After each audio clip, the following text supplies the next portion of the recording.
মনোযোগ সহকারে শুনুন। ওই রিদা জাহানের বাদশা ওমর রির জামানায় খোদার ইশারায় মদ দেখো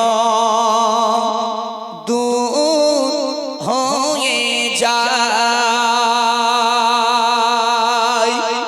খোদার ইশারায় মদ দেখো দূর হয়ে যায়।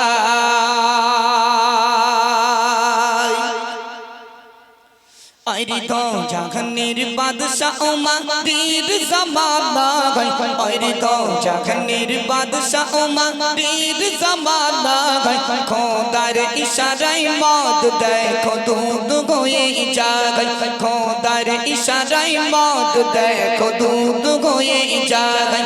আইরি তো জাহানের বাদশা ওমর রির জামানায়, আইরি তো জাহানের বাদশা ওমর রির জামানায় খোদার ইশারায় মদ দেখো দুধ হয়ে যায়, খোদার ইশারায় মদ দেখো দুধ হয়ে যায়।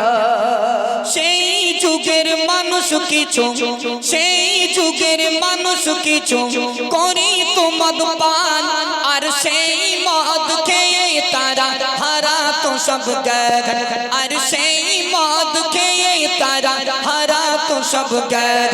হযরতে উমর দেশবাসী দে, হযরতে উমর দেশবাসী দে করলো ঘোষণা, আজ থেকে মদিনায় কেউ মদ পাবে না, আজ থেকে মদিনায় কেউ মদ পাবে না। যে খাবে ও মদ দেবে ও মদ, যে খাবে ও মদ দেবে ও মদ পাবে সোপার সাজা। হযরতে উমর বলছি শোনো দেশের প্রজা, হযরতে উমর বলছি শোনো দেশের প্রজা। আইরি তো জাহানের বাদশা ওমর রির জামানায়, আইরি তো জাহানের বাদশা ওমর রির জামানায় খোদার ইশারায় মদ দেখো দুধ হয়ে যায়, খোদার ইশারায় মদ দেখো দুধ হয়ে যায়। কতটি মন দিয়ে শুনলেন? ওমরে ফারুক রাদিয়াল্লাহু তাআলা আনহু এই ঘোষণা যখন দিয়ে দিল, জি ওমর ফারুক ঘোষণা দিয়ে দিল যে মদ খাবে সেও শাস্তি পাবে, যে মদ বিক্রি করবে সেও শাস্তি পাবে। এ সংবাদ শোনার ভিতর দিয়েও মদিনার একটা যুবক সে কি করলো, বড় একটা চাদর নিল আর এক বোতল মদ নিল। একদম আল্লাহ সাক্ষী বাপ, বড় একটা চাদর নিল আর এক বোতল মদ নিল, এক ঢোক করে মদ খায় আর চাদরের ভিতরে সেরে রেখে দেয়। মায়েরা শুনুন, এক ঢোক করে মদ খায় আর চাদরের ভেতরে রেখে দেয়। মদ খেতে খেতে রাস্তা দিয়ে গুটি গুটি পায়ে এগিয়ে যাচ্ছে, ঠিক একই রাস্তায় ওমরে ফারুক রাদিয়াল্লাহু তাআলা আনহু গুটি গুটি পায়ে মদখোরের দিকে এগিয়ে আসছে। তখন মদখোর আল্লাহর কাছে হাত তুলে কাঁদছে আর বলছে, আল্লাহ আল্লাহ, এ তো ওমরে ফারুক, এর কাছে লঙ্গা তরবারি থাকে, যে ওমরে ফারুক মদিনায় ঘোষণা দিয়ে দিল, আমি তো মানতে পারলাম না, আমি তো মদ না খেলে বাঁচি না, এখন আমার উপায় কি হবে? ও রব্বুল আলামিন আল্লাহ, ওমরের হাত থেকে আমাকে বাঁচিয়ে নাও, আমি আর জীবনে কোনোদিন মদ স্পর্শ করব না। সেই মদখোর আল্লাহর কাছে কি বলেছিল একটু মনোযোগ সহকারে শুনুন। একদিন এক মদখোর যাচ্ছিল পথরে, একদিন এক মদখোর যাচ্ছিল পথরে, মদের এক বোতল নিয়ে চাদরের ভিতরে, মদের এক বোতল নিয়ে চাদরের ভিতরে।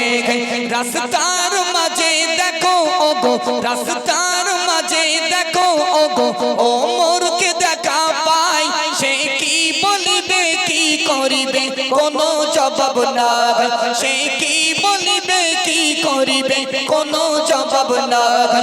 আইরি তো জাহানের বাদশা ওমর রির জামানায়, আইরি তো জাহানের বাদশা ওমর রির জামানায় খোদার ইশারায় মদ দেখো দুধ হয়ে যায়, খোদার ইশারায় মদ দেখো দুধ হয়ে যায়।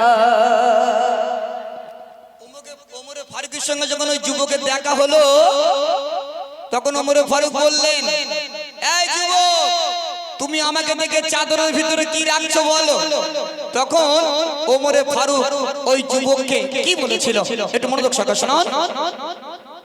হযরতে উমর বলে দেখি, হযরতে উমর বলে দেখি, চাদরের ভেতর কি মদখোর বলে অল্প কিছু দুধ রেখেছি, মদখোর বলে অল্প কিছু দুধ রেখেছি। হযরতে উমর বলে দেখি, হযরতে উমর বলে দেখি, কেমন খাঁটি দুধ দেখিতে গিয়ে ওমর দেখে বোতল ভর্তি দুধ, দেখিতে গিয়ে ওমর দেখে বোতল ভর্তি দুধ। ওরে তো জাহানের বাদশা ওমরের জামানা, ওরে তো জাহানের বাদশা ওমরের জামানা, খোদার ইশারায় মদ দেখো দুধ হয়ে যায়, খোদার ইশারায় মদ দেখো দুধ হয়ে যায়। রাদিয়াল্লাহু আনহু যেই চাদরটা সরিয়ে দিলেন বাপ, আমার আল্লাহ পাক আল্লাহ তাআলা ওমরের চোখে দু নয়নে দেখতে পেলেন। আমার আল্লাহ পাক আল্লাহ তাআলা খুশি হয়ে রাজি হয়ে সেই মদের বোতলটাকে আমার আল্লাহ দুধে পরিণত করে দিল।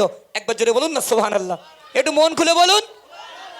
যেই দুধে পরিণত করে দিল, তখন মদখোর ধুলোয় পড়ে গড়াগড়ি খাচ্ছে, মদখোর তখন ধুলোয় পড়ে গড়াগড়ি খাচ্ছে, আল্লাহর কাছে বলছে, আল্লাহ আল্লাহ, সত্যি তুমি ওমর ফারুকের হাত থেকে আমাকে বাঁচিয়ে নিলে।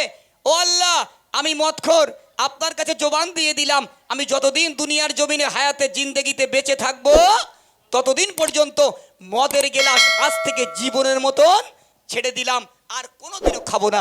একবার জোরে বলুন না সুবহানাল্লাহ।